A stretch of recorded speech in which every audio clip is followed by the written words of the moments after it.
كثيرا من كاتبين يعلمون ما تفعلون هر عمل ما يكون شنا منافقين که اذا حدث كذب نشان دروغ گفتن برادران این وعده خلاف کردن یکی وعده دادی اون برادر مسلمانه وعده که دادیش و بود که امروز بعضی ما برادران در حالت ضرورت از یا برادر پول میگیریم کار موجود میکنیم اما که وقتی که مشکلات اون برادر میگه حاجی گپ نمیده تلفن نمیبرداریم وقتی انسان برای یک برادر حق اون برای 20 تا بگردوناد وقتی که تو همون در امانت خیانت کردی از امر منافقین بحث میروی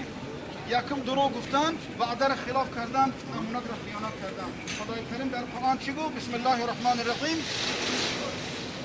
ان المنافقین فی الدرک الاسفل من النار 8 در جنت بالا و بالا هست عبادت همچنان نگاه کنید در جنت بالاتر باشید لیکن 7 در دوزخ پایان به پایان این پسترین طبقه دوزخ اسکر از منافقین ای دروغگو ای وعده خلاف امانت خیانت کن امروز ما با عوض دروغ ما با قسم میخوریم به نام الله میگیم یک انسانی که به نام الله گفت قسم خورد 3 روز برادر روزه میگیره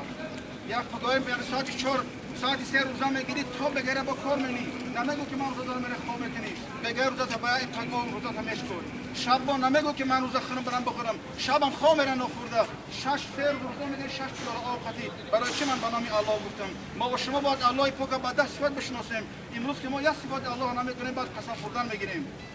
و قسم میخوریم و دروغ میگیم وقتی انسان که دروغ بود در حال کلام کاتمی کتابش مینا روز قیامت نامه اعمال میتین چون آینه نیلگونه که همه تلویزیون رو تماشا میکنیم میگن نامه اعمال تا بخون همین محشر ما نگاه داره وقتی که میگن نامه اعمال تا بخون نگاه میکنی اگر میگم من رو بخونم این عملای منو ببین این مردم میدونه که من چیکار کردم همونجا خداوند میگه 70 سال من تو همین تو آوردم و میتونم با همین عمل وارد جنت بکنم لیکن از اعمال خود شرم میذاری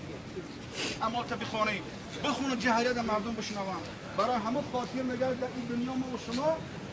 بکن آن فکر تنگی در خشادی و میدین خور بجای عیش شانی بکن زندگی بندگی شرم علی خیلی زندگی نه خود قرآن بخونید نه آیات قرآن بخونند نه در خونه عمل قرآن تقوا پرهیزگاری باشد گر همه خواهی مسلمان زیستن لیس ممکن با قرآن زیستن امروز دعوا ایمانداری می‌کنیم دعوای مسلمانی می‌کنیم ولی میگه که سچو دست عمل خرابه مسجد که میگه 1000 آدم در مسجد نماز می‌خواند و اجرای خدا می‌کنه مسجد را خراب داره این میگه که خانه که قرآن است در خونه قرآن خونه در اون خانه قرآن غریب حاجی حرمین یا قرآن یورد دو زوران میکنن قرآن میتیم در اونجا ببینیم باید بالاش گرد میگیرن میشینن وقت در اون خانه که قرآن است قرآن خون نیست اون خانه در حال خود خراب است سه میگه مردی که با نماز با تقوا با حیات با شریعت با نماز جماعت میرود اما زنی به حجاب دارد به ستر دارد در نزد خدا چی خانه داره خراب است یا که میگه زنی به ستر مستوره حجاب دارد عمل شرعی میکند مرد که به نماز دارد این خانه داری خراب است برای همون خاطر میگه که وقتی که انسان دسته نظر کردن عبادت است کعبه الله را خوش به حال کسی که حاجی آیا حاجی تو مهمان خدایی تو مهمان خدا مصطفی حاجی حرمین خانه خدا را ای حج که آمد میگه برای زیارت پیشش بوسه کن چون که مقام مکرم مقدس سجده کردگی است و دعوت مستجاب میشود خوش به حال اون حاجی که حج میاد چند وقت نماز با جماعت میخواند حاجی که میگه حج میآید نماز با جماعت نمیخواند حاجی بسیار میشید هر حاجی که میگه حج آمد این لحظه کدوم حاجیای خداوند کدوم رو حاجی را مبرور بگردن حج شو با کفایل حاجی ها کدوم رو خدا حج ما را او را خدا نصیب روزی بگرداند البته حاجی میگه حج آمد اگر 50% عملی دنیاش تغییر نداد یعنی که سلام نماز با جماعت خون یک دوران نصحت اسلامی کرد تقواش زیاد شد به چون چرا حج به درگاه خدا مبرور شدگی است وقتی حج آمدیم خوش به حال اون برادری که در نماز پیغمبر خدا چی رو تاکید کردن وقتی شما گروه منزل آباد کردید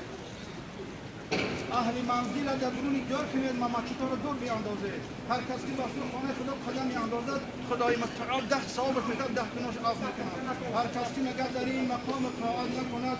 پیوسته 5 وقت نماز را با جماعت نکند فردا که خدای پاک راضی شود در عرصات پیغمبر مهربان او را شفاعت نکند البته شفاعت پیغمبر خدا برادران این در مسجد یک رکعت نمازی که ما در مسجد میخونیم برادران اسلام 27 درجه ثواب دارد یک نمازی که در خانه میخونیم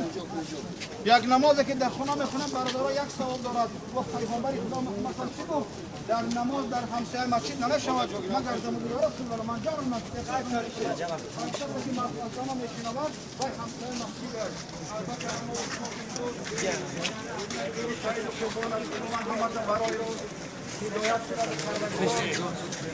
این نماز عید قربان برادران نیت کردم بگذارم دو رکعت نماز عید قربان با جمله تکبیر و واجب این وقت است.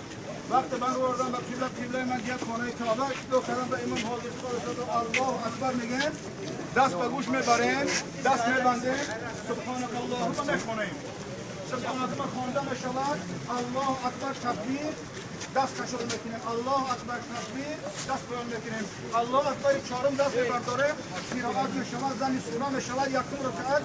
رکوع و سجود بعد رکعت ثانی اول قرائت میشود بعد تکبیر بخوانده شود بسیار زیاد تکبیرها را به جا بیاره و دو تا خطبه خوانده میشود و هر انسان که میگه کدام نماز که خبر من نماز نه و این نماز برادران نمازی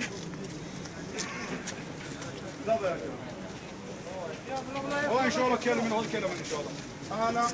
کدام نماز اگر خوب نماز نیست که نماز عید یا نماز جنازه اگر نماز جنازه ما در یا صاحب بگیرم